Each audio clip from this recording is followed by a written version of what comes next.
So let's jump into this. I think the first very big barrier to making good decisions is the notion of overconfidence, and I think the best investors are very good at overcoming this.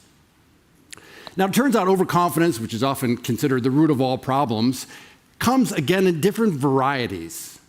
The first, I would say at the very bottom, is this idea of overplacement. People think of themselves as better than they are versus others. So you've all heard this, I'm above average driver, or my sense of humor is better than 90% of other people. The other is the idea of overestimation, which people absolutely think they're better at certain tasks, so I can make this 7-foot putter or whatever it is. So overplacement. But the one that we're most interested in, I think, is this concept of over-precision. We actually think we understand the future better than we actually do. And I think the really good investors are those that can combat and overcome that. Let me give you an example of how this works. This is a sort of a test of calibration, in some degree a test of overconfidence. It's 50 true-false questions, some of which you'll know the answer to, many of which you will not know the answer to. So you answer true-false, and then you give a confidence. 100% means I know the answer to this question. 50% means I don't know the answer, and I'm guessing. Right? So this is the basic setup. Now, we've had now about 20,000 people do this exercise, and this is the scatter plot of all the responses. By the way, I do want to mention two, and I'm sure they're guys. I'm going to mention two guys that are my two favorite dots. The one is the upper right-hand corner, which is 100% correct and 100% confident. So this guy Googled everyone, and the second guy that was even better is in the bottom right-hand corner. He is 35% correct and 95% confident. If you just said true, you do better than that guy did.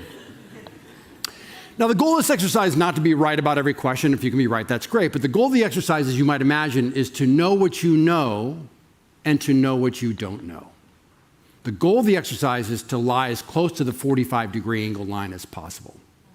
The average confidence is 70%. And the average correct is about 60%. People are 10 percentage points overconfident in their own judgments. Now let's unpack that a little bit to see if there's anything interesting. Well, the first is the distribution of overconfidence versus underconfidence. By the way, I mentioned this 10% overconfidence. It turns out the standard deviation is also 10, so it's a beautiful shaped Bell distribution when you have this many people. And about 82 or 83% of people are overconfident. That's something we see very consistently. By the way, as a side note, men tend to be more overconfident than women. And young men tend to be more confident than older men, so there's some patterns there. Now, this is where it gets really interesting. So again, you're getting 50% means I can guess, so I don't know the answer, to 100%. So it turns out when people don't know the answer, they know they don't know the answer, and they answer they don't know the answer. So they're actually about 40% of the answers is I don't know, which is fine. What's fascinating is the second most common response is, I've got this. I'm 100% sure I know the answer. So between I have no idea what's going on and I know the answer is about 2/3 of all responses. And people are very sparing in using those intermediate ranges. Well, this is the most fascinating chart. Turns out when people don't know the answer, again, they answer, they don't answer, and they're pretty well calibrated at I don't know. But as you move from left to right on this chart, you see this systematic departure from the 45-degree angle line. When people are 100% sure they know the answer, they're only right 77% of the time. When they are 90% sure, they're only right 2/3 of the time. Right? There's this yawning gap, especially in this range of I'm very sure what's going on. Howard Marks remarked about this just this morning, that this is the sort of the Mark Twain thing. When you're very confident about something and you're wrong about it, this is where trouble can arise. This is also very, very important for portfolio construction concepts. There's a group called the Survey of Professional Forecasters that forecast economic things. So this is unemployment rates and interest rates and so forth. And they have a data set going back to 1968. So 55 or 60 years of data on this. And it's the exact same thing. They would say, what's going to happen with this thing with some sort of probability. And here again, these are professional forecasters. And here you see this exact same pattern unfold. High confidence, poor conviction. Now, why is this, what's exciting about this, on the other hand, is going back to the concept of feedback, is it turns out when people get feedback on their forecasts, they get better at it over time. So this is a picture of actually weather forecasters. The line at the bottom is actually the first year they did this. And these are large sample sizes. And then the next year, they repeated the exercise with the feedback from the first year, and you can see they got markedly better. So this should be very encouraging to all of us that if we practice and get the feedback, we get better at this, right? But keeping track of your decisions is really crucial to this. One of the concepts that Danny popularized is this idea of the inside versus the outside view. See, the inside view says when I give you a problem, it could be any kind of problem, the classic way to solve this, see if this makes sense to you, is you gather lots of information, you combine it with your own experience, and then you project into the future. Information, my experience, what's going to happen in the world. The outside view, by contrast, says, I'm going to think about my problem as an instance of a larger reference class. I'm going to ask what happened when other people were in this situation before. It's a very unnatural way to think about the world, right? Because you have to leave aside your cherished information, and you have to find and appeal to the base rate. What psychologists like Kahneman have demonstrated is some combination of the inside and the outside view lead to better forecasts. Let me give you one example from the world of business. This is Peloton, right? And this is an analyst report that was written in September 2020. So please roll your mind back 3.5 years to the middle of the pandemic.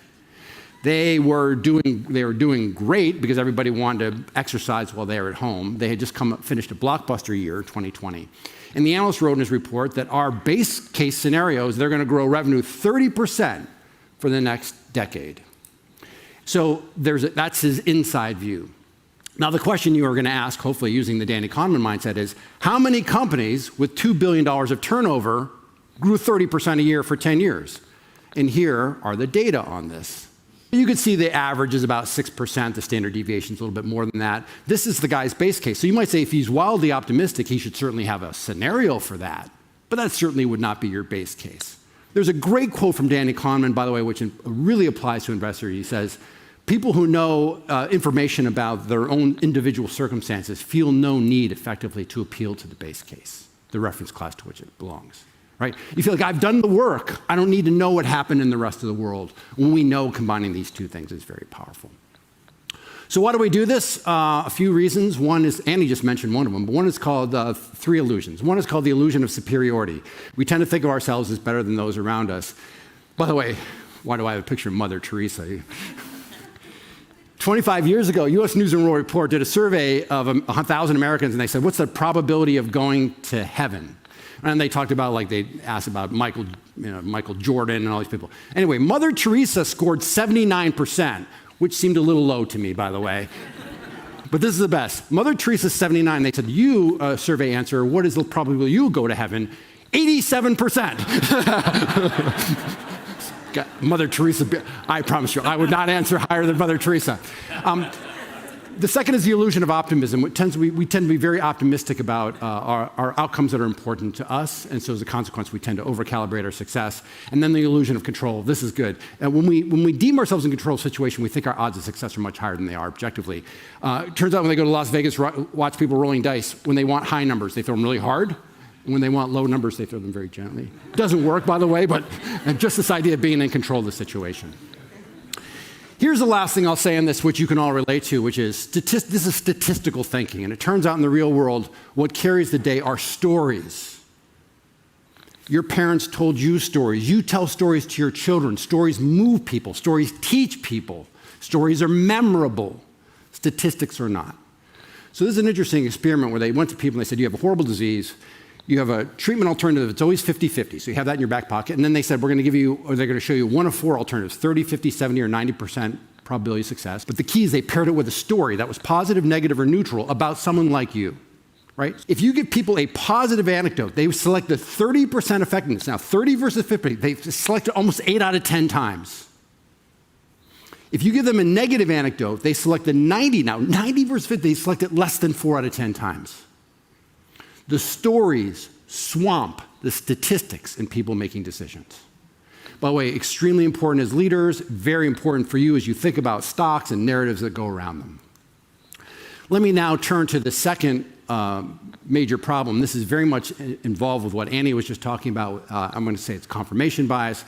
Confirmation bias, as you all know, even if you struggle to make a decision, once you've made a decision, you seek information that confirms your point of view. And you discount, dismiss, or disavow information that does not support your point of view. Now, there's a very interesting point about confirmation bias. It turns out almost all the biases, heuristics, and biases that are out there that Kahneman and Tversky identified are mitigated to some degree by intelligence. So if you're a smarter person on average, you learn about them, you tend to do better.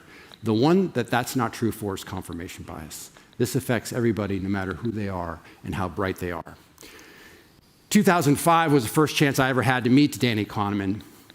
It was an extraordinary day, an extraordinary session. At the very end of it, I said, Danny, if there's one thing an investor can do to improve his or her results, what would it be? Without hesitation, he said, you must keep a journal of your decisions. Write down what you think is going to happen, why you think it's going to happen. He said, write the date and time. He said, by the way, note how you feel physically and emotionally about this. But the most important thing is, as you're expressing your variant perception, as you're expressing your view that's different than what's in the market for an investment firm specifically, he said, communicate using probabilities, not words.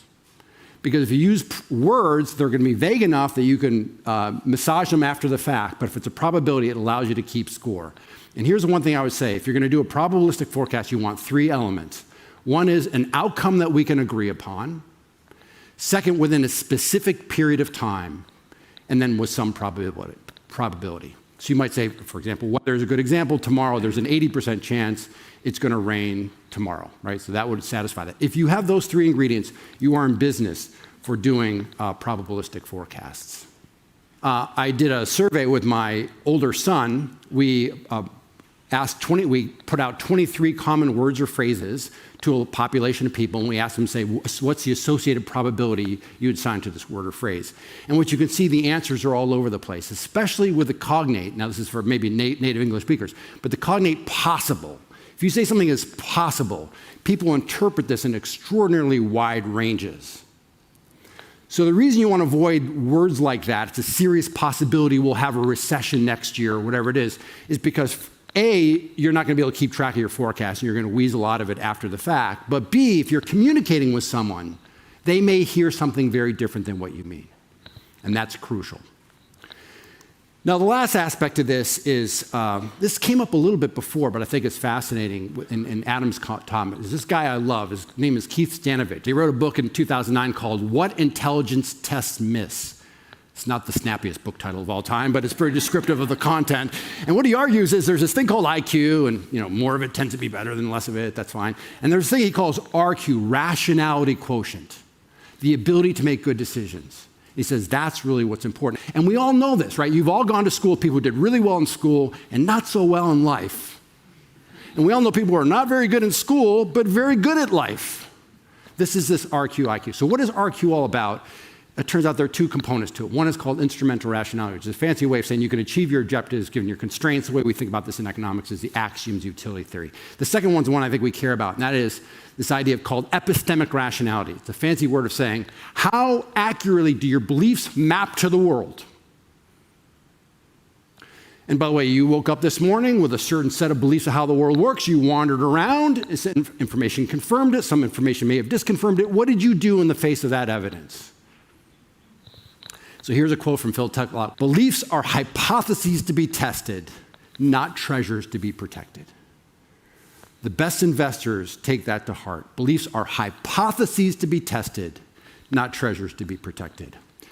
Imagine the Zapper virus causes serious disease that occurs in 1 in every 1,000 people. Say there's a test that can detect perfectly if you have the virus, you're going to be test positive. Additionally, let's say that the test actually has a 5% false positive. So if you don't have it, it's going to say you have it 1 in every 20 times, 5% false positive. Okay, so now we choose a person at random. We know nothing about his or her medical history, and that person tests positive for the Zapper virus. What is the probability from 0 to 100% that that person has the virus? Anybody know this one? But notice you have like these numbers in your head. It's confusing. But what you're doing is integrating various pieces of information. And the answer is just a bit under 2%.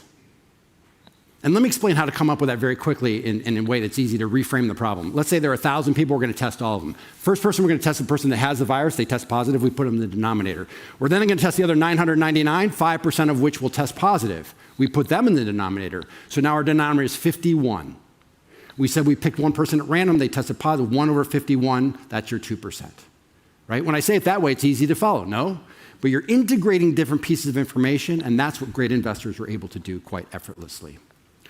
Here's the last thing. This ties together a bunch of things earlier from Adam and also from what Andy just talked about. This is something called linchpin analysis. This comes from the intelligence community. When you're looking at an investment idea, what you want to do is identify the key issues that are really important for that. For most stocks or even asset classes, 2 or 3 things tend to be important. Pinpoint the working assumptions behind that, so-called linchpin premises. Advance evidence for or against that, and this is where you can come up with things like the devil's advocate. And then any indicators or signposts, right? So the way you can do this is say, we have a variant perception, here's what we believe is going to happen, and you write it all down in advance. The key to these signposts is that kill criteria that Andy was talking about. So I know in advance, if I have a thesis that's different than the market, I should pass these signposts on the road, and if I don't, then I must change my mind about what's going on. And then last, this is just a winding road that you see these signposts as you go along, and if your thesis is correct, you should anticipate seeing those signposts. And if you don't see the signposts you expect, that is an opportunity, or in fact, really a challenge to change your view. So with that, let me stop. What the best investors do is calibrate well to start. They do that primarily by appealing to base rates. And second, of course, when new information encourages you or forces you to change your mind, you should change your mind when appropriate. Thank you very much.